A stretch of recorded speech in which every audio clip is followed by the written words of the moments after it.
Lepo pozdravljeni na prvem dnevu tedna Univerze v Ljubljani. V tem tednu bomo praznovali 102. rojstni dan naše univerze in sicer 3. decembra. Zaradi epidemioloških razmer bodo vsi dogodki potekali prek spleta. Uvod v naš teden bomo naredili s predstavitvijo 10 najodličnejših dosežkov naše univerze v tem letu. Preden pa prisluhnimo njihovim predstavitvam, predajam besedo rektorju Univerze v Ljubljani, profesorju dr. Gregorju Majdiču.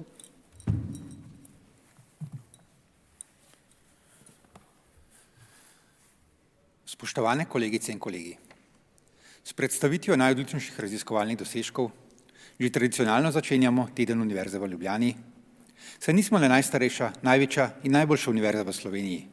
Smo tudi največja znanstveno-raziskovalna inštitucija v državi.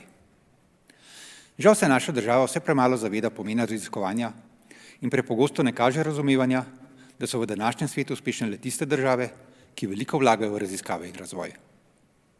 Vseeno pa se je pred kratkim zgodil pomemben premik, saj je bil po večletnih prizadevanjih pred dobrim tednom v Državnem zboru končno potrjen dolgo pričakovani zakon o raziskovalni in inovacijski dejavnosti. S tem zakonom lahko slovenska znanost stopa na boljše čase, tako v finančnem smislu, kot tudi v smislu prepoznavanja znanosti v naši družbi.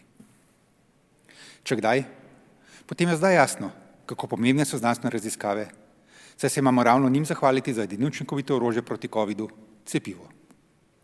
Žal pa se je v zadnjih letih izkazalo, da veliko ljudi raje verjame lažnim strokovnjakinjam in strokovnjakom kot pa stroki. In tudi to je ena od nalog Univerze v Ljubljani, da povrnemo med ljudmi zaupanje v znanost. Tudi zato sem si v tem mandatu zadal med prednostnimi nalogami promocijo komuniciranja znanosti in večjo družbeno vlogo univerze. Pomembno je, da strokovnjakinje in strokovnjaki z različnih znanstvenih področij svoje delo in dognanja na razumljiv način predstavljamo širši javnosti. In tukaj je ena od prednosti Univerze v Ljubljani. Smo edini v Sloveniji, ki pokrivamo vsa znanstvena področja: naravoslovje, tehniko, družboslovje, humanistiko, umetnost in znanosti o življenju. To pomeni, da se lahko lotevamo s svojim znanjem tudi zapletenih interdisciplinarnih vprašanj, hkrati pa lahko javnosti podajamo strokovna mnenja na praktično vseh področjih našega delovanja. Tudi vaši raziskovalni dosežki zajemajo večino teh področij. Univerza v Ljubljani je zakladnica znanja in to znanje moramo še bolj deliti z javnostjo. To pa lahko naredimo le, če znamo tudi najbolj zapletene stvari povedati na razumljiv način. Ljudje moramo ozaveščati, kje najdejo zanesljive informacije, kdo in kaj so zanesljivi viri, pa tudi, kako kritično presojati različne informacije. Živimo namreč v obdobju informacijske inflacije. Informacije prihajajo do nas z vseh strani, zato je nujna učinkovita selekcija. Univerza v Ljubljani mora postati tudi v očeh javnosti eden glavnih virov zanesljivih, strokovnih, natančnih, argumentiranih informacij. Dogodki, kot je ta, pa morajo dobiti še večji pomen v družbi, če želimo resnično postati družba znanja. Spoštovane avtorice in avtorji najodličnejših raziskovalnih dosežkov Univerze v Ljubljani v letu 2021, najlepša hvala za vaše delo. Razvijajte ga tako zavzeto še naprej in ne pozabite svojega znanja širiti tudi zunaj akademskih meja. Skupaj lahko oblikujemo boljšo in bolj osveščeno družbo. Hvala lepa. Rektor, hvala.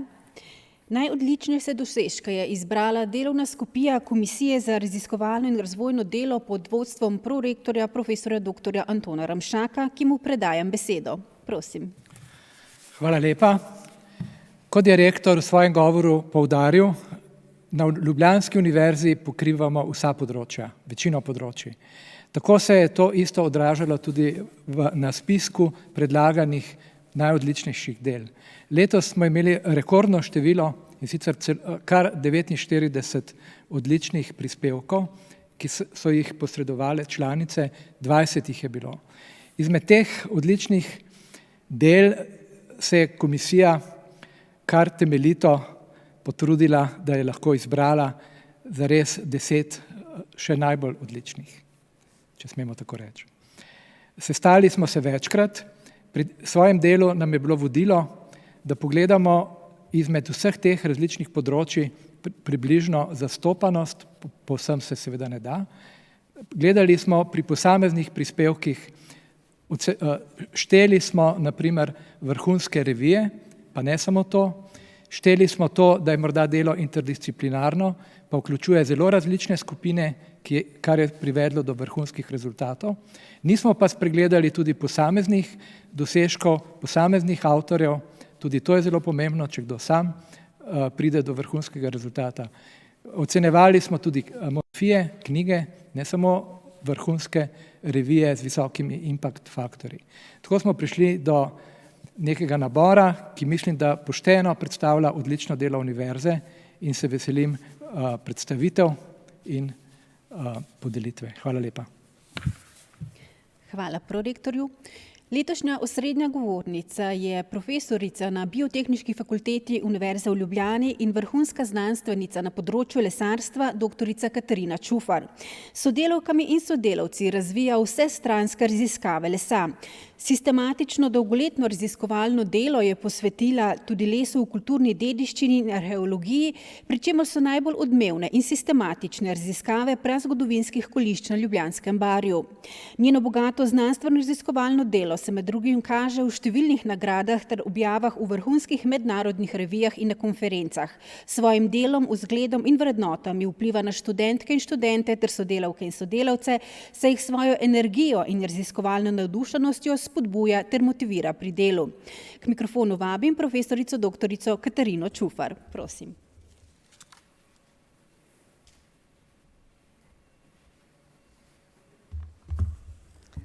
Pozdravljeni.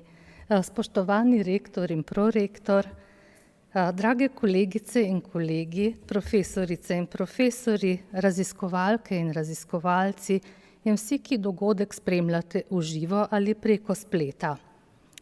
V veliko veselje in čast mi je, da vas lahko pozdravim in nagovorim ob tako svečanem dogodku.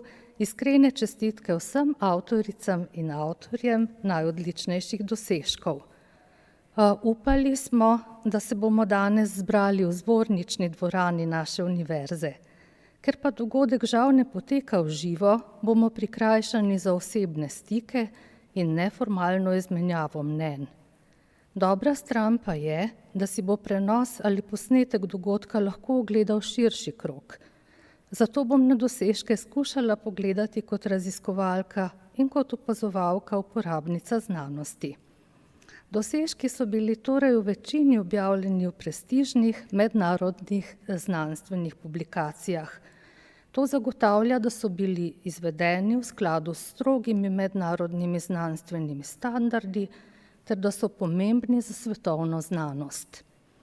Če bi dosežke lahko prevedli v jezik športa, bi jih primerjali z medaljo na svetovnem prvenstvu.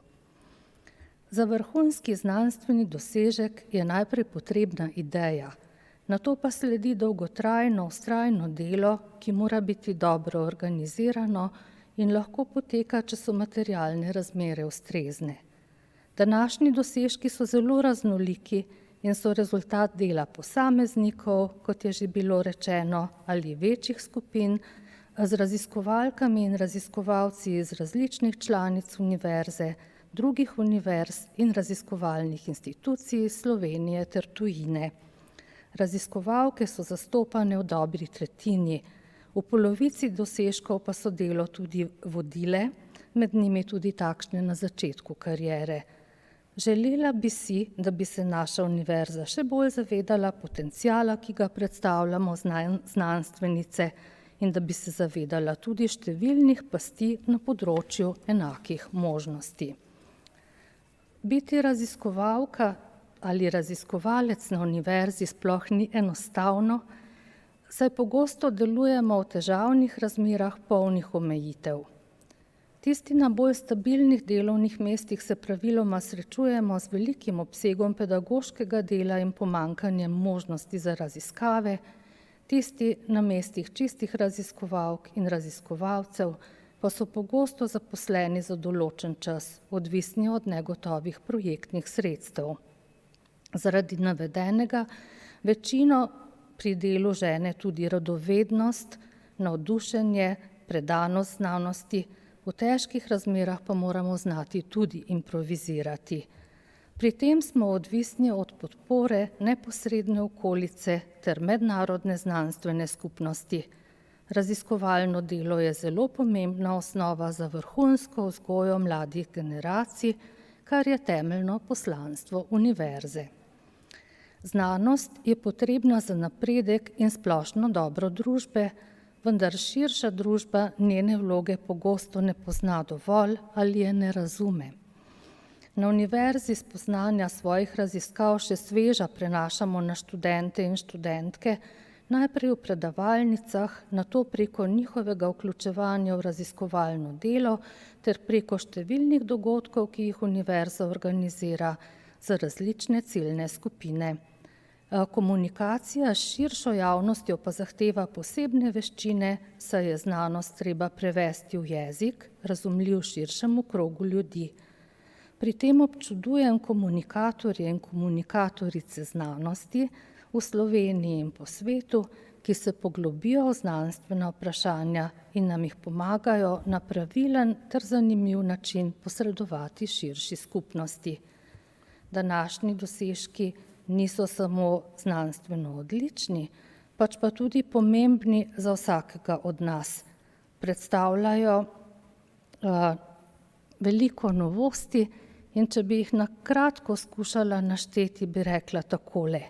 Predstavljajo novo napredno celično zdravilo za zdravljenje raka, nove antibiotike za superodporne bakterije, spoznanje o prenosu genov med bakterijami pomembna za odpornost na antibiotike, nov pristop k prepoznavanju napak na površinah izdelkov, uporabo strojnega učenja pri napovedovanju cen elektrike, kako na posameznike vpliva vsakdanja uporaba medijske tehnologije, kako rešiti matematični problem in da lahko v nasprotju z dosedanjim prepričanjem v Sloveniji najdemo potomce starodavnih eksplozij evolucije ter kako je 250 let po filozofovem rojstvu še vedno aktualna Hegelova filozofija.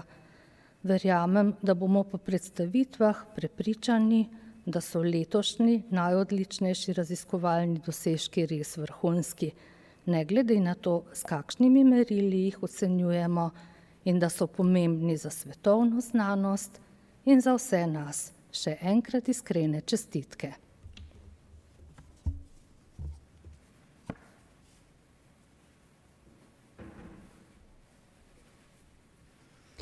Najlepša hvala profesorici doktorici Katarini Čufar. Preden začnemo s predstavitvami najodličnejših raziskovalnih dosežkov, pa prisluhnimo študentom Akademije za glasbo Univerze v Ljubljani. Trobilni kvintet Neobraz, katerega člani so Žan Kopše, Marko Arh, Uroš Menegati, Dominik Rus in Jernej Maček, nam bo zaigral skladbo Hornpipe from Water Music skladatelja Georga Friderika Händla, aranžma Bill Holcomb. Mentor kvinteta je profesor Jure Gradišnik. Prosim.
Hvala trobilnemu kvintetu Neobraz, ki mu bomo v nadaljevanju prisluhnili še enkrat. Zdaj pa začnimo s predstavitvami najodličnejših raziskovalnih dosežkov naše univerze. Vsaka predstavitev bo trajala do 6 minut. Docentka doktorica Polonca Štefanič z Biotehniške fakultete Univerze v Ljubljani bo predstavila raziskovalni dosežek z naslovom Tudi bakterije se izogibajo izmenjavi DNA med sorodniki. Članice in člani raziskovalne skupine prihajajo z Biotehniške fakultete Univerze v Ljubljani, Univerze v Kopenhagnu, Univerze v Exeterju in Državne univerze Pensilvanije. Prosim za predstavitev.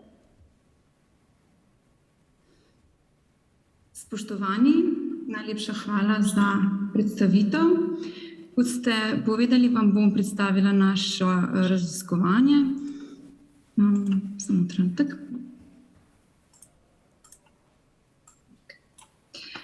Torej, bakterije se izogibajo izmenjavi DNA med sorodniki. Če vas najprej potolažim, za kakšne bakterije gre, to so bakterije Bacillus subtilis, ki so popolnoma nepatogene in celo izolirane iz slovenskih tal. Bakterije Bacillus subtilis se uporabljajo kot probiotiki za živali in ljudi in pa tudi kot pospeševalci rasti rastlin. Tako da to so zelo prijazne bakterije. Ko pa govorimo o izmenjavi DNA, tukaj pa je potrebno zelo dobro definirati, o kakšni izmenjavi DNA gre. Prenos genov poteka namreč lahko na več načinov. Najbolj poznan način je vertikalen prenos genov, ki je proučevan tudi pri višjih organizmih zelo dobro. Vendar pri bakterijah je ta prenos genov, če se lahko tako izrazim, nekoliko dolgočasen, saj tukaj pride do podvojevanja genoma in celične delitve in pri tem celice ne dobijo nekih novih informacij v genom, razen če se zgodi kakšna mutacija. Zato pa obstaja pri bakterijah tudi horizontalni prenos genov, ki je dosti bolj zanimiv za nas raziskovalce, saj omogoča, da se nek del genoma ene bakterije preko različnih procesov, mi tukaj proučujemo transformacijo, prenese v drugo celico in tako nastane nekakšen hibrid dveh celic v eni. In to pa tudi za nas malo spominja na seksualno reprodukcijo. No, in da pride do transformacije, zelo pomembno, najprej da DNA sploh vstopi v celico in na to, da se uspešno rekombinira. Da pa se uspešno rekombinira, so potrebni proteini, ki se takoj po vstopu enožežne DNA v celico gor prilepijo in iščejo homologijo po recipientskem genomu. In to je ključno, da se zapomnimo, da večja kot je homologija med donorsko DNA in med recipientsko DNA, višja stopnja integracije je prisotna. No, in mi govorimo o ločevanju med manj in bolj sorodnimi sebi. Kako bakterije vejo, kaj je manj sorodni sebi, zakaj bi z njim boljše izmenjavale DNA. Pred leti smo objavili študijo, v kateri smo ugotovili, da se manj sorodni sebi Bacillus subtilis na poltrdnem agarskem gojišču zlivajo, kar pomeni, da med njimi ne prihaja do ubijanja oziroma do antagonizma, medtem ko se med manj sorodnimi sebi tvori takšna linija, v kateri se ti pobijajo. In ta antagonizem je posledica prisotnosti in odsotnosti genov za protimikrobne snovi in pa tudi odpornosti na njih. In to sovpada s sorodnostjo, to je ključno. To pomeni, da če sem jaz Bacillus subtilis, bom imela podobne gene, s katerimi se bom borila proti nekemu drugemu Bacillus subtilis, če on meni zelo soroden, bo imel tudi enake gene, da se bo boril, da bo imel odpornost proti mojim kemikalijam. Zato se manj sorodni sebi bolj pobijajo in kar smo mi opazili v naši raziskavi je tudi, da se med njimi poveča prenos DNA. Prenos DNA je sicer prisoten tudi med visokosorodnimi sebi, vendar je signifikantno nižji kot med manj sorodnimi sebi. No, in če sem najprej govorila o tem, da je višja stopnja integracije povezana z višjo homologijo DNA, zdaj pa govorim, da so naši rezultati kažejo višjo stopnjo integracije med manj sorodnimi sebi. Zakaj zdaj gre? Ali gre tu za kakšno napako ali mogoče kakšen paradoks? V bistvu odgovor tiči v načinu eksperimentov. V preteklosti smo delali eksperiment tako, da smo dodali eksogenov DNA celicam, ki smo jih videli v takih RNA-jih, v posodicah. In tudi če zdaj ponovimo tak eksperiment, bomo dobili enak rezultat. Višja homologija DNA, ki jo dodajamo v posodico k kulturi bakterij, višjo stopnjo integracije bomo zaznali. Ampak v naravi bakterije ne živijo v Erlenmeyericah, temveč na različnih substratih in med njimi prihaja do interakcij, prihaja do pobijanja, do sodelovanja. Zato smo mi ubrali nekoliko drugačen pristop in sicer mi smo jim dovolili, da se prosto premikajo po poltrdem agarskem bojišču in ko smo jih takole nacepili in izmerili stopnjo prenosa DNA na stičišču obeh rojev, smo ugotovili, da je le-ta višja, kot pa če bi to izmerili med manj sorodnimi sebi. To pomeni, da višja stopnja integracije je v bistvu značilna za manj sorodne sebe. In to ni odvisno od koncentracije DNA, ampak je odvisno od stresnega odziva in od regulacije genov. Torej, izmenjava DNA med manj sorodnimi sebi vključuje prepoznavanje, napad in gradnjo DNA seva, ki je bil napaden, in to lahko pospeši evolucijo znotraj vrste in omogoči hitrejšo adaptacijo in boljše preživetje. Ker je naša raziskava prva na svetu, ki pokaže pri katerikoli bakterijski vrsti, da je prenos DNA znotraj vrste večji med manj sorodnimi organizmi, in ravno to je najzanimivejše, se ta mehanizem spominja na mehanizem preprečevanja parjenja sorodstvu, inbreeding, ki ga zelo dobro poznamo pri višjih organizmih. Ravno to je najbolj zanimivo. In še to, ker smo prvi na svetu, ki smo to ugotovili, se mogoče v tem trenutku niti ne zavedamo, kakšen učinek je imel tak mehanizem na evolucijo bakterij in s tem na evolucijo vseh živih biti, vključno z nami samimi. Najlepša hvala. Ob tem bi se rada zahvalila Biotehniški fakulteti, ki nas je predlagala za nagrado, Univerzi v Ljubljani, ki je prepoznala našo kakovost, in seveda vsem soavtorjem in kolegom v laboratoriju, brez katerih te raziskave ne bi bilo. Najlepša hvala. Hvala za predstavitev. Tudi drugi najodličnejši raziskovalni dosežek prihaja z Biotehniške fakultete Univerze v Ljubljani. In sicer nosi naslov Slovensko podzemlje skriva in varuje bogastvo biodiverzitete. Predstavil ga bo docent dr. Cene Fišer. Članice in člani raziskovalne skupine prihajajo z Biotehniške fakultete Univerze v Ljubljani, Kmetijskega inštituta Slovenije in Univerze v Bernu. Prosim za predstavitev.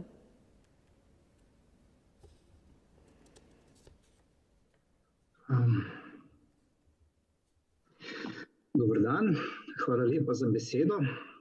Preden začnem, je verjetno prav, da mogoče pojasnim, da bi čast, da predstavi svoje delo, pripadlo Špeli Borko, ki pa je danes žal zadržana in sem to nalogo prevzel jaz. Preden pravzaprav preidemo na samo študijo, je verjetno prav, da pojasnimo, zakaj pri vsem skupaj gre in umestimo mogoče majčkeno širši kontekst.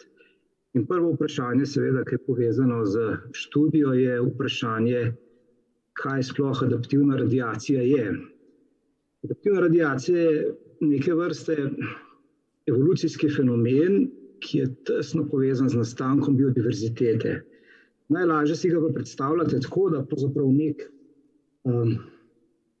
neka predniška vrsta z ustrezno genetsko arhitekturo vstopi v prostor, ki je ekološko izjemno raznovrsten in ponuja obilo možnosti za specializacijo na posamezne bodisi prostorčke ali pa vire hrane. In če je ta prostor razpoložljiv in vrsta primerna, bo seveda do tega prišlo. Se pravi, taka vrsta bo naenkrat postala izjemno divergentna, to pa spremlja potem dodaten pojav, ki mu rečemo speciacija, to se pravi nastanek novih vrst. In adaptivna radiacija v tem primeru pravzaprav opisuje eno tako, kadar so pogoji ustrezni, pravzaprav opisuje eno tako izjemno intenzivno evolucijsko dinamiko, lahko bi rekli pravzaprav eksplozijo evolucije, ko v kratkem času nastane izjemno veliko število vrst, ki so med seboj ekološko izjemno raznovrstne. In same adaptivne radiacije, nekateri avtorji menijo, da so pravzaprav glavni vir vrstne pestrosti na svetu, kot jo danes poznamo. Tole je en tak primer madagaskarskih vank, pa zelo dobro raziskani karibski moli, ciklidi iz afriških jezer ali pa galapaški ščinkavci. Evropa v nekem takem negativnem smislu štrli iz povprečja pravzaprav. Evropa je kontinent, kjer je vrstna pestrost pravzaprav majhna in tudi ne poznamo danes nobene recentne adaptivne radiacije. Temu pa ni bilo vedno tako. Fosilni dokazi so zelo jasni. Nekaj 10 milijonov let nazaj so v tem prostoru se zvrstile številne adaptivne radiacije številnih organizmov, ki so pa potem zaradi kasnejše geološke zgodovine, bodisi zaradi tektonike, bodisi zaradi paleoklimatskih dogodkov, torej predniki teh, nasledniki teh radiacij so bodisi izumrli, bodisi so se pa po prostoru premaknili drugam. No, nekako pa v tej paradigmi, da je Evropa z vrstami reven kontinent, ostaja prezrto dejstvo, da pa v Evropi vendarle je en del favne, ki je razmeroma vrstno pester in to je naše podzemlje. Evropa globalno gledano ima bogato podzemno pestrost, ki je pa posebej nakopičena nekako v območju Pirinejev, pa takole nekako vzdolž Alp, preko Slovenije in Dinaridov. No, in samo po sebi to mogoče niti ni bilo nek vir čudenja strani evolucijskih biologov, dostikrat se je pravzaprav na to vrstno pestrost gledalo kot na, torej to so številne vrste, ki so se tukaj naselile v podzemlje in postale slepe veje evolucije, ker je bila percepcija na podzemlju, da je to nekako ekološko prazno in revno okolje. No, nekako 10 let nazaj smo se pa začeli ukvarjati in bolj intenzivno s tem rodom, ki mu rečemo Nifarcus, slepe postranice, za katerega smo uspeli pokazati, da gre za skupino, ki je izjemno nenaključno razporejena pod zemljo, to se pravi, te vrste so nekako razporejene po mikrohabitatih, ki smo se jih takrat šele začeli zavedati. In to je pravzaprav dalo osnovo temu, torej visoka vrstna pestrost te skupine in hkrati ekološka raznovrstnost je dala osnovo vprašanju, ali je mogoče, da so te vrste nastale skozi mehanizem podzemne adaptivne radiacije. No, sledilo je desetletje zbiranja podatkov, vzorcev, soočenja s finančnimi težavami. Nekako smo uspeli v tem času zbrati zbirko podatkov o morfologiji, ekologiji in tudi sestaviti eno tako večjo multilokusno filogenijo, ki obsega skoraj 400 vrst. No, in potem je bila ta filogenija sama po sebi pravzaprav osnova za študijo, ki je pa predmet te predstavitve. Namreč s pomočjo te filogenije in vseh ostalih podatkov smo uspeli testirati, ali so morda te vrste nastale skozi adaptivno radiacijo. Zdaj, spremljali smo, opazovali smo, kako narašča število vrst skozi čas, kako se spreminja vrstna pestrost skozi čas in kako se spreminja morfološka pestrost te skupine skozi čas. In pri tem smo primerjali realne vzorce, to so tele črne črte, proti simuliranim vzorcem. In vsi ti podatki so razmeroma nedvoumni. V tem torej nekako 15 milijonov let nazaj se je nekaj zgodilo. Zgodil se je nek pospešek v speciaciji, ekološki in morfološki diverzifikaciji. To pravzaprav ustreza teorija adaptivnih adaptacij, to se pravi sprva pospešek diverzifikacije, ki se pa potem ustali, ko se ekološki pogoji zasitijo. Ko smo pogledali, kje bi se to lahko zgodilo, smo nekako skušali rekonstruirati te dogodke v prostoru in se izkaže, da vsi ti pospeški v speciaciji in diversifikaciji sovpadajo z že napredovano orogenezo Alp, Dinaridov in pa Karpatov in pa predvsem z zakrasevanjem, to se pravi nastajanje novih podzemnih jamskih sistemov, je pravzaprav očitno ponudil nek ekološki prostor, ki ga je prednik današnjih Nifargov uspešno naselil, se tam diverzificiral in pa tudi speciiral. In kar te rezultati kažejo, je pravzaprav to, da je ta dinamika bila izjemno intenzivna, predvsem na območju Slovenije, kar kaže na to, kar pravzaprav nam po eni strani pove, da je tukaj bila neka živahna evolucijska dinamika, ki je pripeljala do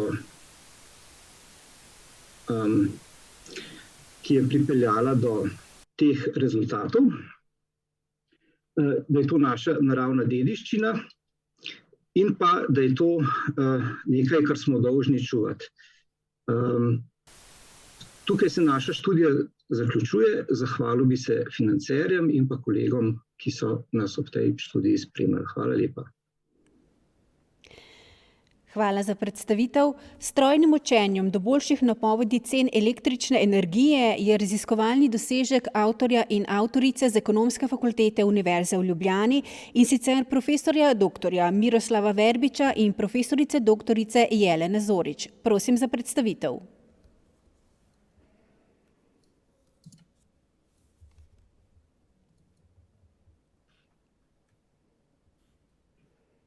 Hvala za besedo. Spoštovani rektor, spoštovani prorektor, spoštovane kolegice in kolegi, najprej hvala za priložnost, da lahko predstaviva del našega raziskovalnega dela na tem slavnostnem dogodku.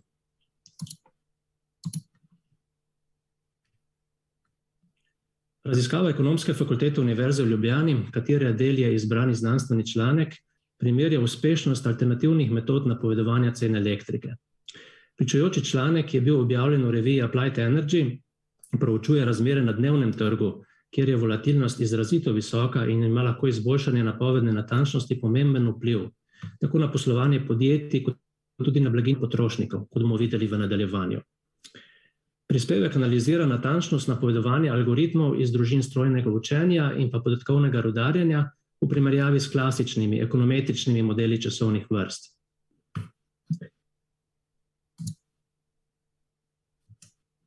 Gre za pristope, kot so metoda najbližjih sosedov, kot so regresijska drevesa, metoda podpornih vektorjev, umetne nevronske mreže ter algoritmi globokega učenja. Sodobne napovedne tehnike so aplicirane na slabo raziskane trge z električno energijo v državah srednje in jugovzhodne Evrope. V pričujočem članku je tako poudarek na podatke grške in pa madžarske borze električne energije. Izkaže se, da lahko v različnih situacijah sodobnejše metode, sploh strojno učenje, izboljšajo napovedi cen elektrike.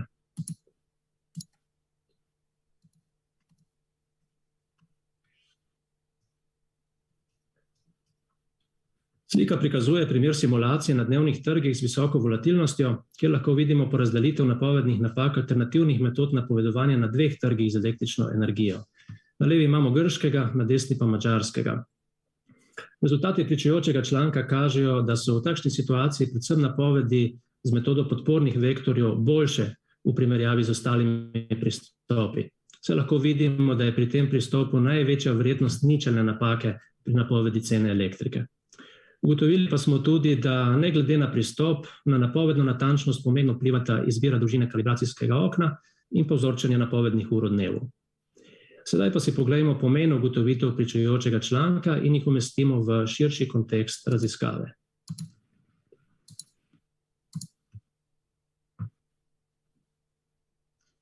Torej, gre za prvi prispevek, ki temelji na javno dostopnih podatkih ENCOE platforme, kar dejansko omogoča reprodukcijo rezultatov in pa hkrati tudi prispeva k zmanjšanju informacijske prednosti velikih igralcev napram majhnim igralcem na trgu.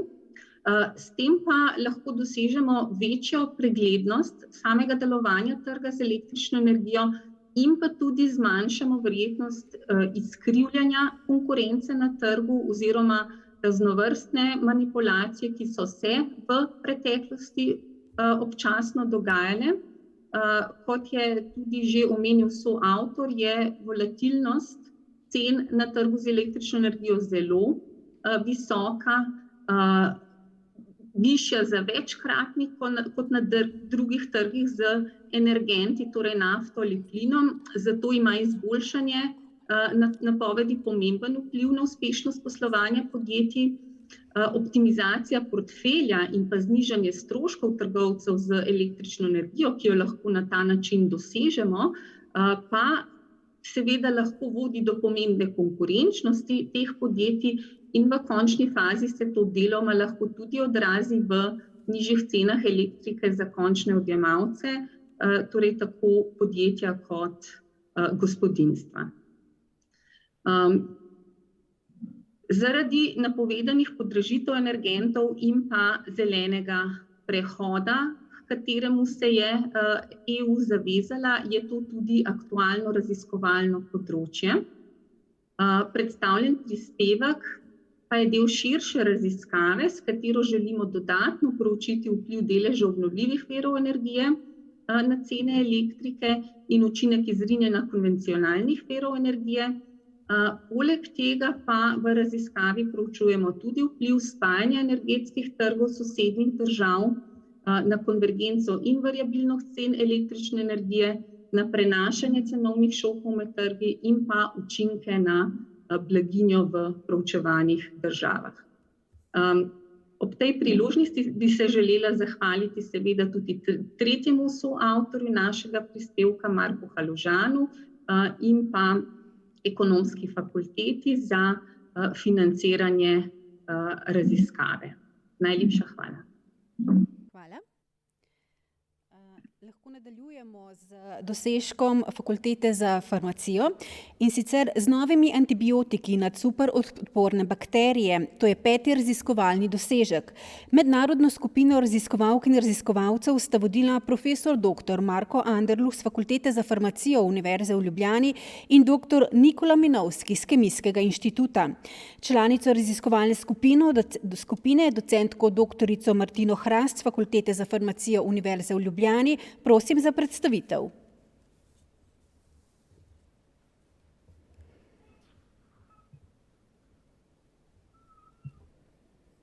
Lep pozdrav vsem skupaj tudi v mojem imenu, pa hvala lepa za lepo uvodno predstavitev. Jaz bom predstavila naše delo z naslovom Z novimi antibiotiki na superodporne bakterije. Odkritje antibiotikov v začetku prejšnjega stoletja velja za enega največjih čudežev v medicini.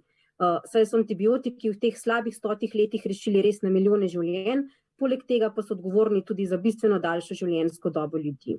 Žal se je tako zaradi prekomerne kot predvsem tudi zaradi nepravilne uporabe antibiotikov zelo hitro razvila odpornost bakterij na zdaj znane učinkovine. In praktično za vsak antibiotik, ki je trenutno na trgu, se je že po nekaj letih uporabe so bakterije že razvile odpornost na njih, tako da danes na trgu ni več antibiotika, ki bi res deloval in zaviral katerokoli bakterijo. Tako da odpornost bakterij je en velik globalen zdravstveni problem. Po podatkih Svetovne zdravstvene organizacije letno zaradi okužb z bakterijami, ki so odporne na enega oziroma več antibiotikov, umre približno 700.000 ljudi. Dodatno zaradi same tuberkuloze, ki jo prav tako povzročajo bakterije, mikobakterijum tuberkuloze, pa umre še dodaten 1,5 milijona ljudi. In po podatkih Svetovne zdravstvene organizacije naj bi do leta 2050 ta številka narasla na 10 milijonov smrti na leto. Tako da je zelo nujno potrebno, da v prvi fazi s temi antibiotiki, ki jih imamo na trgu, ravnamo preudarno in jih uporabljamo le takrat, ko je to nujno potrebno. Poleg tega pa je nujno, da razvijamo nove protibakterijske učinkovine z novim mehanizmom delovanja, da bomo imeli na zalogi še nekaj novih zdravil, ko trenutna bodo popolnoma odpovedala v tej situaciji. Naša skupina je odkrila nove zaviralce bakterijskih topoizomeraz. Bakterijske topoizomeraze so encimi, kamor uvrščamo tako DNA girazo kot topoizomerazo 4. In ta dva encima sta odgovorna za pravilno zvitje ter podvojevanje bakterijske DNA. In če zavremo ta encima, to vodi v smrt bakterijske celice, kar pomeni, da dosežemo smrt bakterij. Mi smo odkrili nove zaviralce bakterijskih topoizomeraz. Ti so grobo sestavljeni iz 3 delov. Levi del se veže v bazne pare DNA, desni del se veže bodisi v DNA girazo oziroma v topoizomerazo 4, vmes pa jo povezuje distančnik, ki je odgovoren za to, da sta dela pravilno orientirana. Naša skupina je odkrila nove desne fragmente novih zaviralcev bakterijskih topoizomeraz, kar smo tudi patentno zaščitili.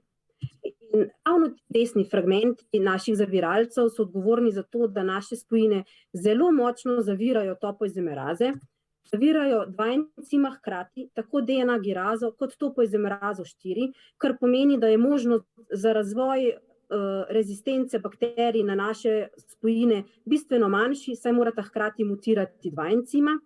Poleg tega imajo naše spojine, zavirajo rast širokega spektra bakterij, zelo dobro zavirajo predvsem po gramu pozitivne bakterije, kamor spada MRSA, ki je eden glavnih vzrokov za bolnišnične okužbe. Poleg tega pa zavirajo naše spojine tako tudi gram negativne bakterije, kot je Escherichia coli, zavirajo tudi mikobakterije in kar nekaj patogenih veterinarskih sevov. Poleg vsega pa so naše spojine selektivne glede na podobne človeške encime, kar pomeni, da za človeške celice niso toksične. Tekom raziskovalnega dela nam je uspelo dobiti tudi kristalno strukturo naše spojine, prikazano na desni, med DNA-jem in DNA girazo, kar smo tudi objavili v ugledni reviji Nature Communication. Na podlagi naše kristalne strukture smo uspeli potrditi hipotetičen mehanizem delovanja novih zaviralcev topoizomeraz. Mi smo potrdili, da zaviralci topoizomeraz res delujejo tako, da stabilizirajo cepitev enoverižne DNA za asimetrično interkalacijo, kamor se veže levi del molekule. Poleg tega pa smo odkrili, da naše spojine tvorijo simetrično halogeno vez, ki jo tvorita klor iz naše molekule, ter dva karbonilna ostanka iz alaninov v glavni verigi, ki jih ima DNA giraza. In ravno ta simetrična, razcepljena halogena vez je odgovorna, da so naše spojine res tako dobre, da se tako dobro odražajo v encimskih testih in protibakterijskih testih. Na tem mestu moram poudariti, da je naše raziskovalno delo in odlični rezultati, da so plod zelo, zelo dobrega sodelovanja dveh inštitucij, Fakultete za farmacijo ter Kemijskega inštituta, ekspertize pa komplementarnost obeh raziskovalnih institucij so bistveno pripomogle k temu vrhunskemu rezultatu in raziskovalnem delu. Na koncu bi rada povedala, pa da naš cilj ni samo raziskovalno delo, vrhunsko raziskovalno delo, ki se odraža tudi v dobrih publikacijah. Mi bi si želeli, da bi lahko naše protibakterijske učinkovine dolgoročno lahko razvili v varne, kakovostne ter učinkovite nove antibiotike in bi na ta način problem odpornosti bakterij na protibakterijske učinkovine lahko podaljšali oziroma preložili vsaj še za nekaj let. Najlepša hvala.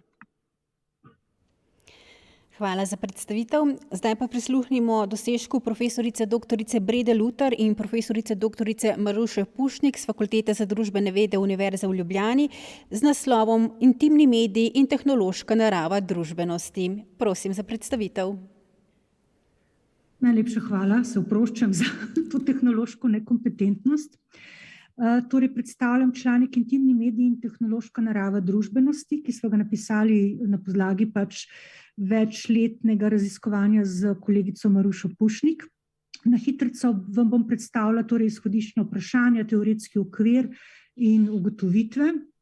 Se prav zanimalo naju je, kakšni so novi interakcijski režimi, ki jih digitalna kultura spodbuja, ali se razmerje s tehnologijo iz tega razmerja oblikuje neka nova specifična, kot bi lahko temu rekli, struktura občutanja, ki je morda generacijsko specifična, torej ali pride do sprememb režima subjektivacije, kaj torej digitalna tehnologija ali pa tako imenovani osebni in intimni mediji vzpodbujajo, ojačajo znotraj kulture in torej na koncu, kakšne so družbene posledice teh novih oblik interakcije. Zdaj, analiza je postavljena v okvir premika analitičnega fokusa simbolnih, diskurzivnih vidikov medijske tehnologije k njihovim artefaktnim, materialnim značilnostim, torej k specifičnemu obliku medijacije, ki ga tip medija ukvirja, k interakcijam, ki jih spodbuja, omogoča ali preprečuje. Se pravi nekako stran od redukcije medijskih procesov na ekonomski, politični vidik na račun bolj fenomenološkega razumevanja medijev v njihovi materialnosti. Zdaj, empirična analiza je bila 3-letno vodenje medijskih dnevnikov mladih ljudi, se pravi, šlo je za empirično analizo dnevnih ritualov, rutinskih praks mladih tako imenovanih digitalnih naturščikov, kjer je naju zanimalo tehnološko strukturiranje njihovega vsakdana ter interakcije, ki jih tak poseben način digitalne medijacije vzpodbuja, podpira, omogoča. Zdaj, kar se tiče ugotovitev, bi lahko tako nekako poenostavljeno sklenila, da imamo opravka z nenehno dostopnostjo, stalno uporabo, kar povzroči fragmentacijo pozornosti, stanje stalne delne pozornosti in rutinske kompulzivnosti preverjanja, kaj se dogaja. Ta komunikacija na družabnih medijih je redko instrumentalna, večino časa v celoti fatična, tako da ustvarja občutek stalne povezanosti in skupnosti, je pismena, ampak daje občutek neposrednega dialoga. Tako da se v tem online prostoru in pri tej stalni interakciji ustvarja neki informacijski presežek, včasih mu rečejo infoglad, se pravi prihaja do ekscesa neinformacije, odsotnosti smiselnega komuniciranja. Pride do premika med javnim in zasebnim, se pravi spreminjanje con intimnosti in zasebnosti, in se na nek način ustvarja distanca do zunanjega sveta, se pravi neke vrste bariera, ki ni le prostorska distanca, ampak tudi družbena distanca. Zdaj ta individualizirana družbenost obstaja na račun posledično omejene solidarnosti znotraj relativno ozkega kroga ljudi, tako da je ena od posledic kultiviranje kulture, ki se zanaša bolj na pozabljanje kot na spominjanje, bolj na efemerno in bežne stike kot na interakcijo z drugimi, tako da pride do neke epistemološke pa percepcijske pristranosti, kjer prevladuje vizualna percepcija sveta. Zdaj, kar se tiče družbenih posledic, bi lahko na kratko samo rekla, da ključne spremembe niso tiste, ki jih prinese neka tehnološka zmožnost sama po sebi, ampak te nove oblike interakcije, institucijske dinamike, ki od tehnološke platforme kot posebna konkretizacija tehnoloških zmožnosti, se pravi intimni mediji, omogočajo, okvirjajo, spodbujajo in normalizirajo, in da ta premik analitičnega fokusa simbolnih, diskurzivnih vidikov medijske tehnologije na artefaktne lahko pomagajo razmišljati o družbenih in političnih posledicah teh specifičnih oblike mediacije, kot je recimo teorije zarote ali pa populizem. Najlepša hvala za besedo, hvala vsem sodelavcem tudi, s katerimi smo delali na projektih, ki so pripeljali do te študije. Hvala za predstavitev. Preden nadaljujemo z našimi najodličnejšimi raziskovalnimi dosežki, pa se znova prepustimo v glasbi. Kvintet Neobraz nam bo tokrat zaigral skladbo Enrica Crespa Suite Americana Vals Peruano. Prosim.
Najlepša hvala trobilnemu kvintetu z Akademije za glasbo Univerze v Ljubljani.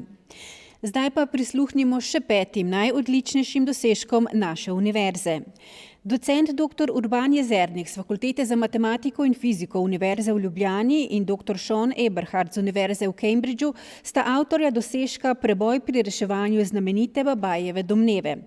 Prosim dr. Jezernika za predstavitev. Ja, najlepša hvala. Lep pozdrav vsem skupaj. Torej, jaz bom predstavil članek, pri katerem sem sodeloval, in sicer se tiče prispevka k razširitvi Babajeve domneve. Bom pojasnil, zakaj gre in kaj je nekako matematično ozadje vsega skupaj, pa bom to poskušal narediti s čim manj tehničnimi podrobnostmi. Torej, tale zgodba se začne pri ugankah. Tule imamo primer ene najbolj znanih mehanskih ugank, Rubikove kocke. Zdaj, ta uganka je nekaj, čemur bi lahko rekli res odlična uganka. Ima namreč 2 naslednje lastnosti. Prva je ta, da se ta Rubikova kocka lahko znajde v res ogromnem številu možnih stanj. Da se poračuna, da je število možnih stanj enako približno 10 na 19. Se pravi, enka z 19 ničlami. In to je res ogromna številka. Zdaj, za predstavo, po ocenah biologov, je število živečih insektov na Zemlji približno enako tele številke. No, zdaj, ta druga lastnost Rubikove kocke je pa ta, da jo pa lahko vedno rešimo zelo hitro, vsaj v teoriji. Torej, iz vsakega stanja kocke lahko pridemo do urejene kocke z uporabo največ 20 rotacij lic kocke. Torej, možnosti je ogromno, ampak vedno pa obstaja nekako kratka rešitev. Zdaj, ko rešujemo Rubikovo kocko, v resnici iščemo pot v enem grafu, ki nas bo pripeljala od začetnega stanja, v katerem je kocka, pa potem do urejene kocke. Na vsakem koraku te poti imamo na voljo več možnosti. Zavrtimo lahko na primer sprednje lice, pa zadnje, spodnje, zgornje, levo, desno. Naprimer, tule iz začetnega stanja, ki je prikazano, pridemo do tele manjše kocke. Če zavrtimo sprednje lice za kot 90 stopinj v nasprotni smeri urnega kazalca. Zdaj, naš cilj pri reševanju kocke je seveda ta, da čim prej pridemo od začetnega stanja pa do urejene kocke. No in malo bolj abstraktno si lahko predstavljamo, da je tale uganka Rubikove kocke v resnici kar tale graf, v katerem želimo priti od tega začetnega stanja pa do končnega. No in tale abstraktni graf smo pa v resnici dobili tako, da smo rotirali lica tele kocke. Torej smo izvajali v resnici neke simetrije kocke. Zdaj, takole bolj abstraktno, lahko opazujemo različne objekte, ne samo kocke, in ti objekti imajo potem seveda različne simetrije. Eni jih imajo malo, eni jih imajo več. Naprimer, tule nogometna žoga, ta ima zelo veliko simetrij. Lahko jo zavrtimo na različne načine, bo še vedno izgledala enako. In tudi recimo v umetnosti imamo veliko virov simetrij. Znani so naprimer tile čudoviti vzorci, ki jih najdemo otisnjene na zidovih Alhambre v Španiji. No, ko imamo enkrat objekt, pa v matematiki potem opazujemo njegove simetrije. In skupek vseh teh simetrij imenujemo grupa.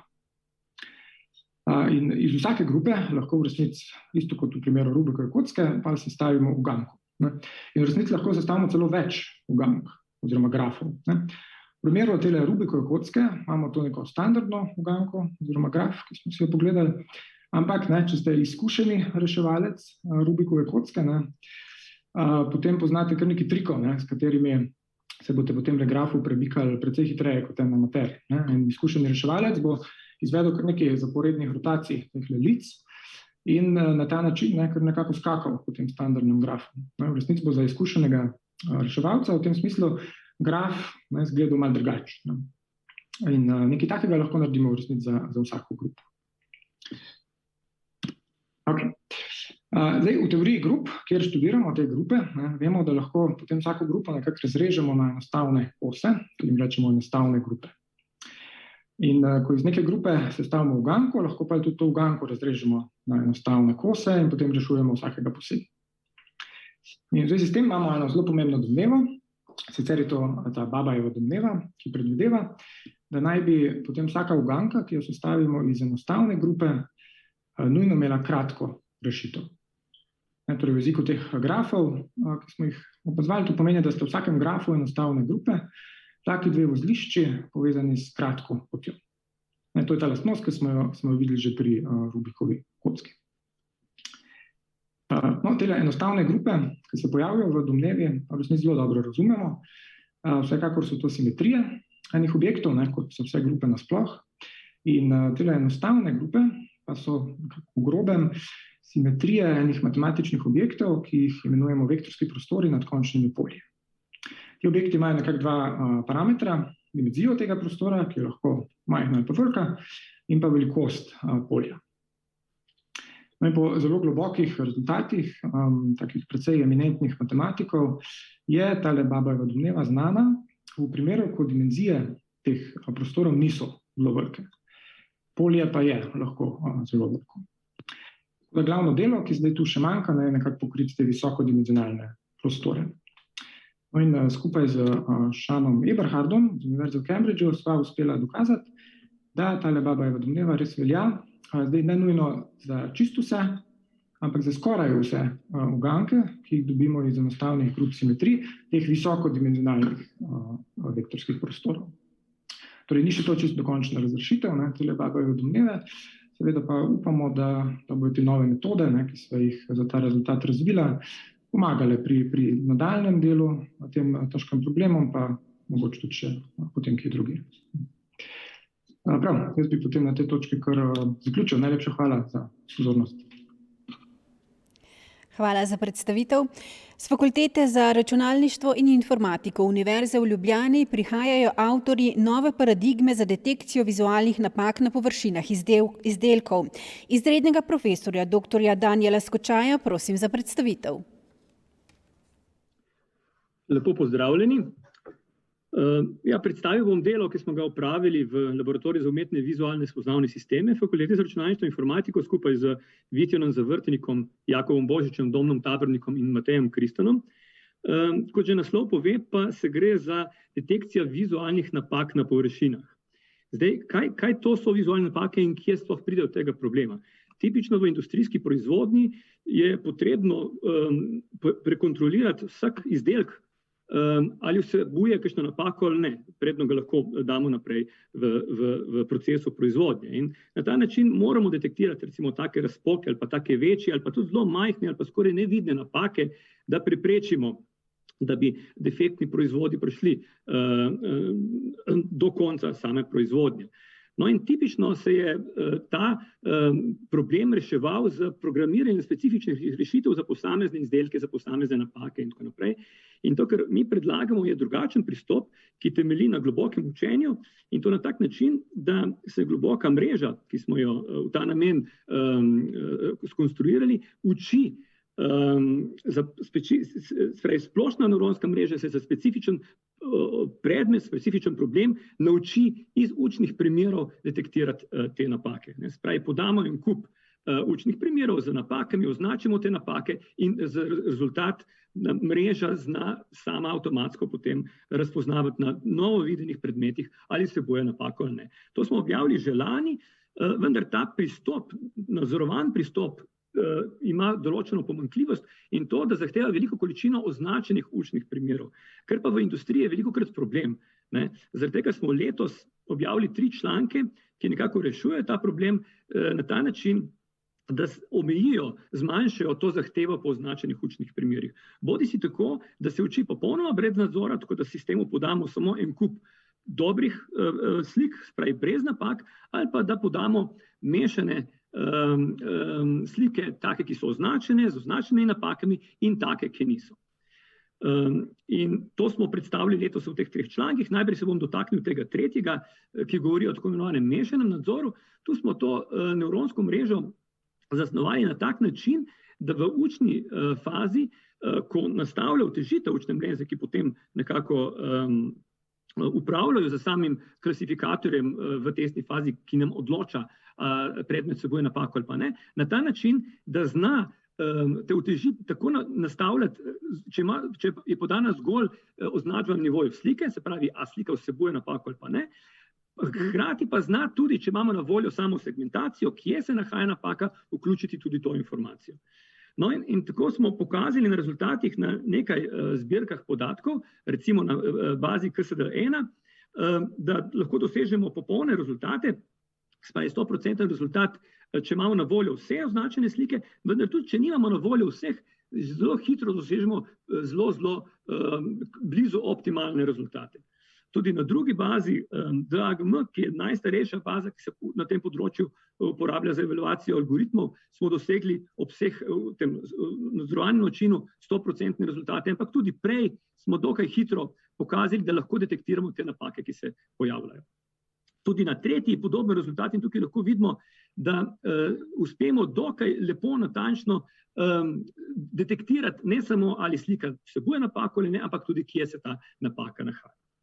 No, potem pa smo šli še korak dlje in smo popolnoma opustili potrebo po označbah s tako imenovanim nenadzorovanim učenjem, ki lahko nauči mrežo samo z slikami, ki ne vsebujejo napake. In to naredimo na ta način, da nekako modeliramo regularen izgled, imamo veliko količino slik brez napake in na ta način se naučimo v tem primeru rekonstrukcije vhodne slike z pristopom, z vrisovanjem. Se pravi, ker v fazi učenja sistem ne vidi nobene napake, se nauči rekonstruirati slike brez napak. Recimo iz te vhodne slike dobimo to rekonstruirano sliko ven in če primerjamo ti 2 sliki, nam nekako napaka pade ven. In tudi na teh slikah vidimo, kako nam uspe iz vhodnih slik nekako rekonstruirati slike brez napake, ki se potem na tak bolj enostaven način detektira. In tudi drugače, če pogledamo rezultate na zbirki podatkov, recimo ta MVT, ki je spet najbolj uporabljena podatkovna zbirka za detekcijo tovrstnih napak, vidimo, da so te napake, ki jih detektiramo, zelo lepo lokalizirane in nekako tam, kjer ne bi bile. In tudi, če pogledamo kvantitativne rezultate za detekcijo in za lokalizacijo anomalij, pač nam pokažejo, da takrat, ko smo ta članek objavili, smo dobili najboljše rezultate, boljše od vseh ostalih metod. Prvi smo šli čez 21% po meri AUROC. No, ampak potem smo to delo še nadgradili. Ta rekonstrukcijsko podmrežo, ki deluje na principu rekonstrukcije, smo nadgradili tudi za diskriminativno podmrežo, ki deluje na ta način, da sintetično generiramo napake, ki jih dodajemo na slike brez napak in na ta način imamo tudi informacijo, kje se te napake nahajajo, tako da lahko potem v tem enovitem pristopu naučimo tudi diskriminativno mrežo, ki nam uspe ločevati slike z napako in tiste slike brez napak. In na ta način je ta metoda še močnejša. Če pogledamo tukaj rezultate, vidimo v zadnji vrstici so rezultati zlati standard, spravi to, kar naj bi metoda nekako sproducirala, v predzadnji pa so rezultati naše metode in vidimo, da se zelo ujema.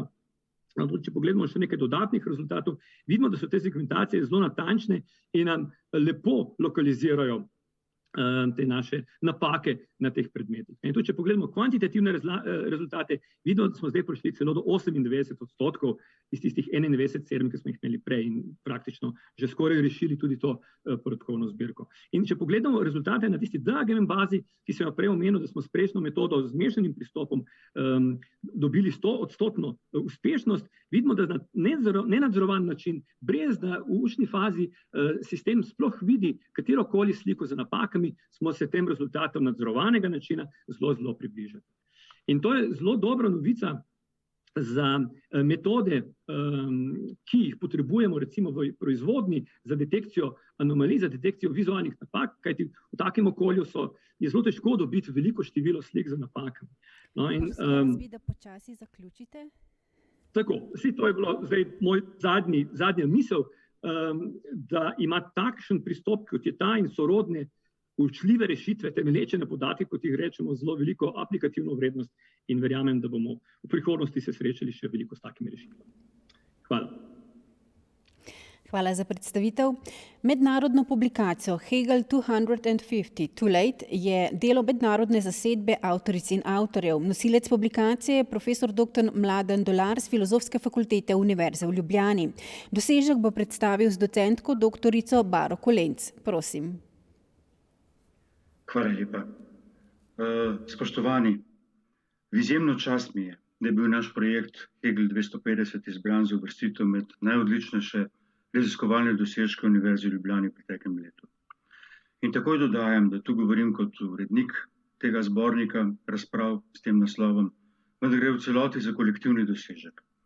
Najprej dosežek 15 avtorjev in avtoric, ki so sodelovali s svojimi prispevki, med njimi so tudi nekatera najuglednejša mednarodna imena, obenem pa dosežek organizatorjev konference, na kateri v glavnem temelji ta zbornik, vrste mlajših raziskovalcev in raziskovalk in brez njihovega velikega vložka to ne bi bilo mogoče.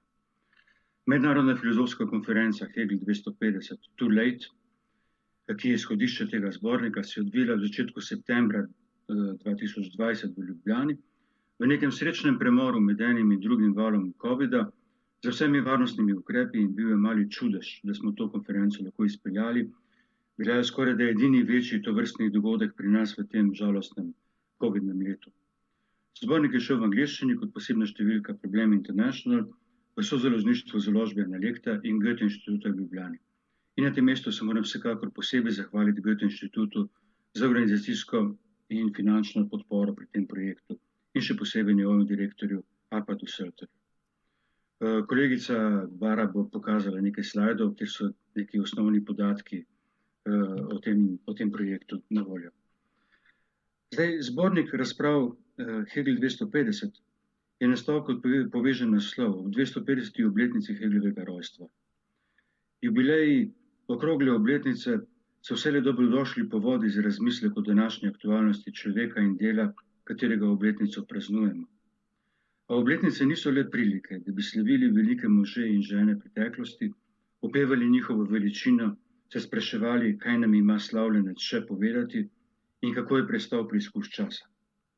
Postavljajo tudi obratno vprašanje, kot ga je ob neki drugi Hegelovi obletnici postavil Adorno, ne kaj je lahko Hegel danes za nas, temveč kaj bi bili mi za njega, kaj bi si on mislil o nas. Smo za njega mi aktualni in relevantni.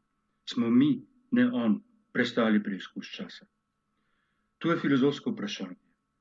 In filozofija je nenavadna znanost, ker pretekle spoznanja nimajo le historične veljave, ampak so veliki misleci preteklosti naši današnji sobesedniki, katerih misel je še vedno enako žgoča, kot je bila ob času svojega nastanka.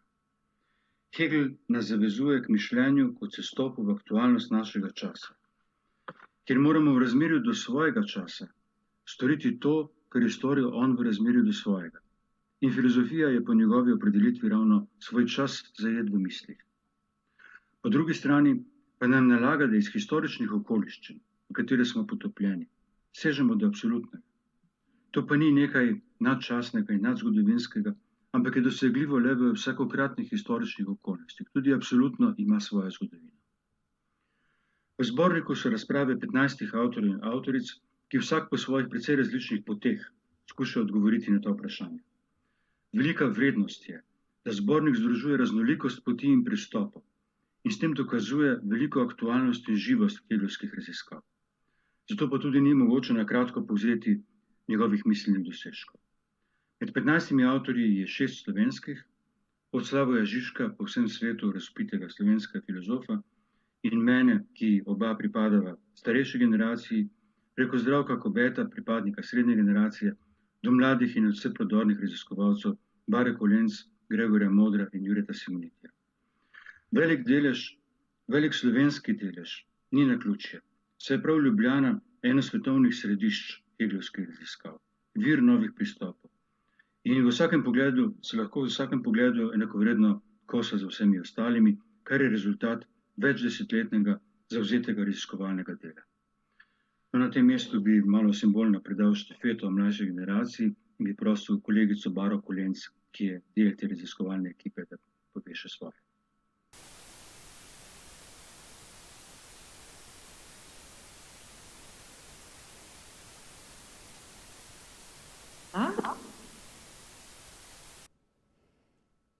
Spoštovani, naj povem nekaj besed kot pobudnica in organizatorka konference in kot predsednica Mednarodnega heglovskega združenja v Heglu. Namen konference je bil dvojen. Po eni strani smo želeli organizirati vrhunski znanstveni dogodek, mednarodno srečanje najprodornejših raziskovalcev, ki se ukvarjajo s Heglovo filozofijo. Po drugi strani pa smo želeli prirediti praznovanje Heglove obletnice v najširšem smislu, nagovoriti in povabiti širšo javnost. Osrednji dogodki konference so bili tako vključeni v program festivala Indigo 2020, zdaj je prepozno. Pripravili pa smo tudi razstavo Hegel in njegovi slovenski prijatelji v historičnem atriju ljubljanskega magistrata. Naslov konference in zbornika se glasi Hegel 250, too late, prepozno. Naslov izhaja iz slovite Heglove postavke, da filozofija prihaja prepozno, da bi poučevala svet, kakšen naj bi bil. Celoten zbornik se postavlja po robu prehitremu razumevanju, da je tako ali tako že prepozno, ampak zagovarja stališče, da ta navidezna prepoznost dejansko omogoča filozofski poseg v aktualnost, ki jo šele vzpostavlja oziroma transformira. S Heglom je mogoče misliti neko za današnji čas ključno razmerje med začetkom in koncem. Hegel slovi kot mislec konca zgodovine, velikih zgodb, ideologije, umetnosti ali filozofije. Danes, ko se zdi, da svet vse bolj nezadržno drsi proti koncu in ko je videti, da misel v razmerju do pandemične hitrosti dejanskosti vedno bolj zamuja, se moramo vprašati, ali je v perspektivi konca vendarle mogoče začeti.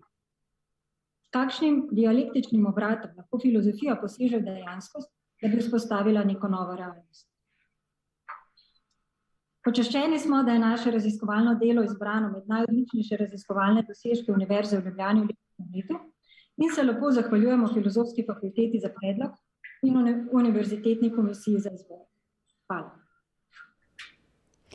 Hvala za predstavitev.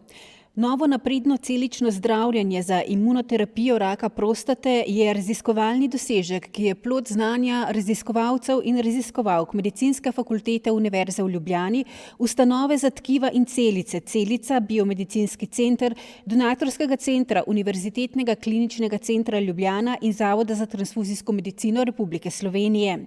Za predstavitev prosim izredno profesorico doktorico Heleno Haag-Čaudary z Medicinske fakultete Univerze v Ljubljani. Dober dan, a se slišimo? Ja, slišimo se. Najlepša hvala za to priložnost. Sekundo, takole. V imenu naše raziskovalne ekipe bom predstavila novo napredno celično zdravilo za imunoterapijo raka prostate.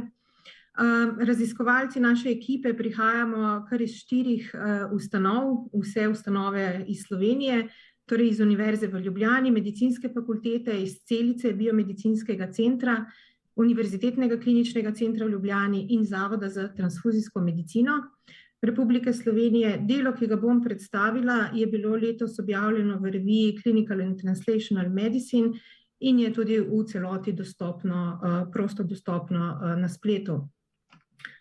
Torej, napredno celično zdravilo so pravzaprav avtologni imunohibridomi, ki smo jih poimenovali s kratico AHID. Zakaj napredno? Zaradi tega, ker avtologni imunohibridomi spadajo med zdravila za napredno zdravljenje, za katera obstaja prav posebna zakonodaja. V angleščini se imenujejo ATMP oziroma Advanced Therapy Medicinal Products.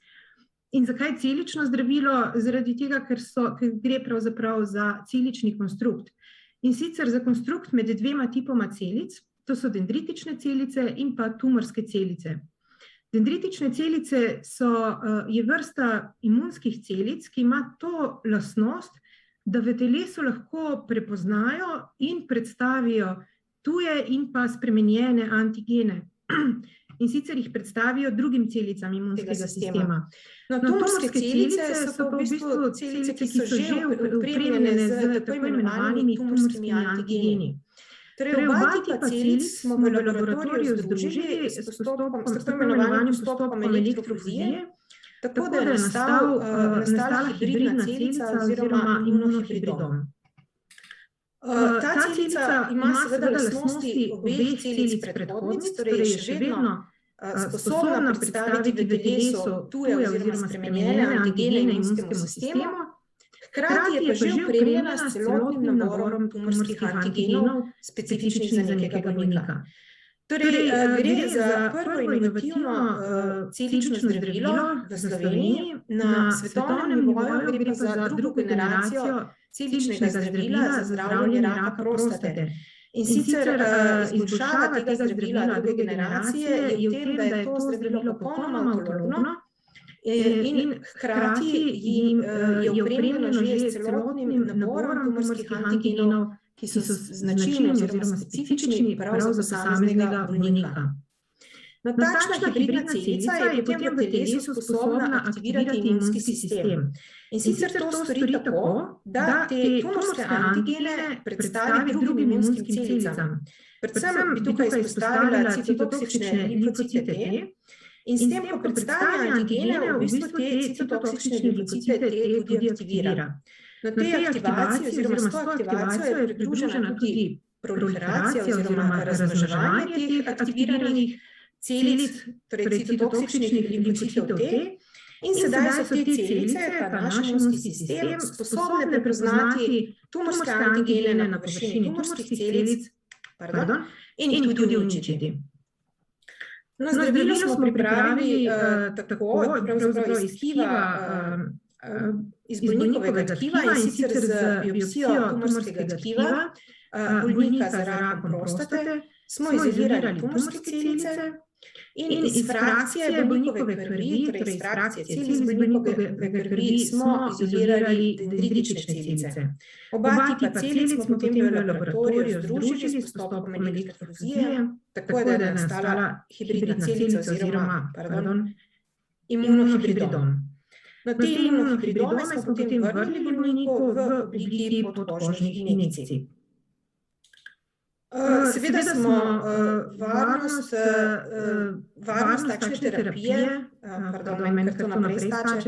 varnost takšne terapije preverjali tudi v klinični raziskavi. Šlo je za randomizirano dvojno slepo s placebo nadzorovano in navzkrižno študijo, faze 1-2, v študijo je bilo vključenih 22 bolnikov z napredovanim rakom prostate oziroma z kastracijo odpornim rakom prostate. In seveda primarno smo spremljali varnost takšne terapije in ugotovili smo, da terapija povzroča le nekaj blažjih stranskih neželenih učinkov, vsi ti so bili nižje stopnje in pojavljali so se le pri nekaterih bolnikih. Toksičnosti v zvezi s tem nismo zaznali. No, prav tako smo spremljali kakovost življenja bolnikov vključenih v študijo in ugotovili, da pravzaprav kakovost ves čas med zdravljenjem ostaja relativno visoka, nekako primerljiva z kakovostjo življenja pred vstopom v študijo. Pri bolnikih smo spremljali tudi seveda celokupno preživetje. Ugotovili smo, da je mediano celokupno preživetje vseh bolnikov, ki so prejeli to terapijo, ki je bilo 19, nekaj manj kot 5 let, kar je pravzaprav zelo spodbuden podatek, glede na podatke iz literature za to obliko bolezni.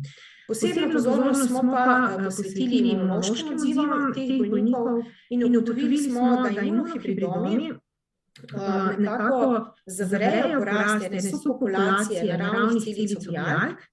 Ta se, kot vidite v tem grafu, je močno povečala pri bolnikih, ki so v prvi fazi študije prijeli placebo. In ta manjša sprememba v populaciji oziroma subpopulaciji teh naravnih celic obijalk je bila povezana z daljšim preživetjem bolnikov v naši študiji. Tako smo s tem ugotovili, da v bistvu imunohibridomi delujejo na imunski sistem ne samo preko limfocitov T, temveč tudi preko subpopulacije naravnih celic obijalk. No, na koncu bi se rada zahvalila tudi za finančno podporo, da je pač vsa ta raziskava bila omogočena.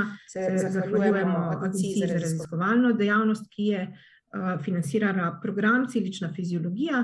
Ta je potekal na medicinski fakulteti na Univerzi v Ljubljani in pa na Celici biomedicinskem centru. Potem hvala tudi Ministrstvo za zdravje, ki v obliki terciarja financira klinični oddelek za urologijo na UKC Ljubljana, in pa ponovno Ministrstvo za zdravje, ki financira tudi Zavod za transfuzijsko medicino, ki je tudi sodeloval pri tej raziskavi. Zahvala nenazadnje tudi vsem ustanovam, od koder izhajajo sodelujoči raziskovalci, 15 nas je bilo skupaj, torej tudi Biotehniški fakulteti, Fakulteti za farmacijo, Inštitutu za mikrobiologijo in imunologijo, Inštitutu za biostatistiko in medicinsko informatiko in pa oddelku za radiologijo iz medicinske fakultete ter oddelku za nuklearno medicino UKC Ljubljana. Hvala tudi vam za vašo pozornost. Hvala. Pred nami je predstavitev še zadnjega raziskovalnega dosežka.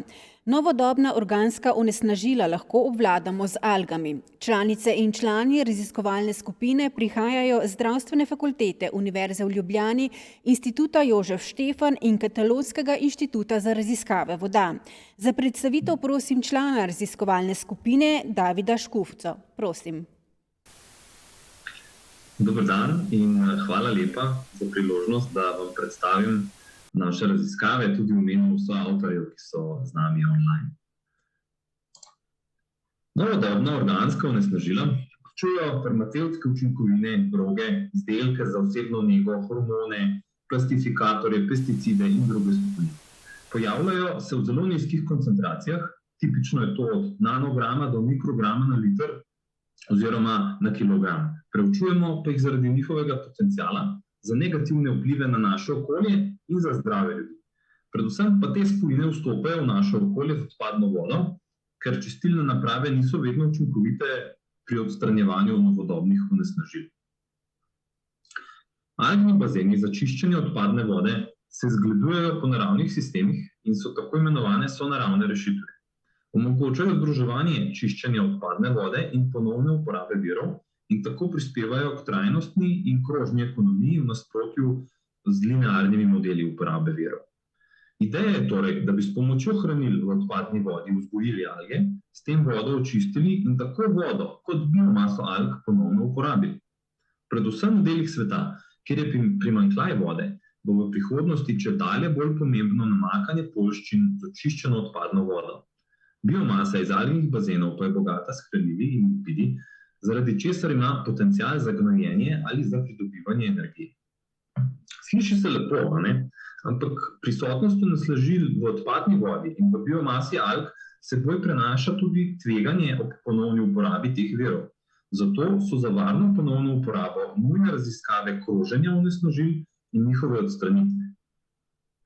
Cilji naših raziskav so torej kot prvo razvoj metod za analizo onesnažil, nato proučevanje odstranitve onesnažil in njihove masne bilance, nadalje preučevati odstranitev onesnažil pri različnih pogojih v kulturi alg in nazadnje karakterizacijo čiščenja vode na pilotni napravi za čiščenje z algami. Torej začeli smo bolj enostavnimi sistemi in se pomaknili iz laboratorija na realen sistem. Metode, ki smo jih uporabljali, vključujejo gojenje alg v laboratoriju in pilotni napravi v ajdovščini, ekstrakcijo spojin na trdni fazi, analizo s pomočjo masne spektrometrije in obdelavo podatkov z programa R. Uspešno smo razvili analitske metode, za analizo onesnažitev v vodi in biomasi ter jih validirali po pravilih Eurochem.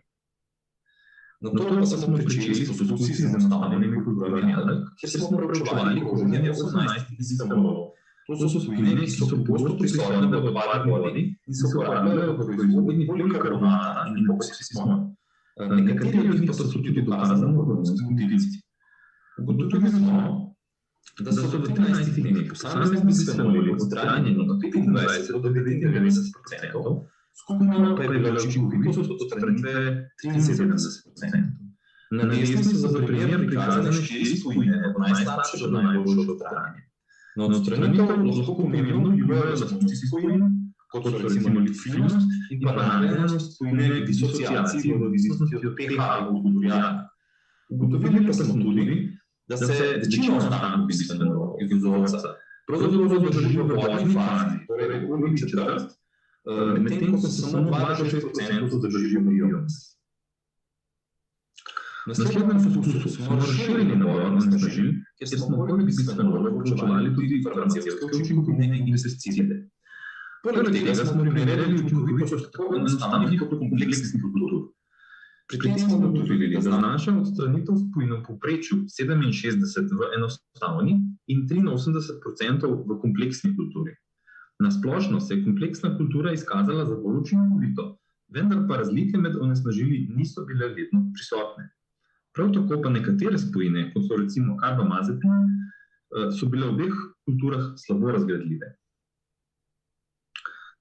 Naposled pa smo proučili pilotni algini sistem v Ajdovščini in se posvetili predvsem odstranitvi onesnažil.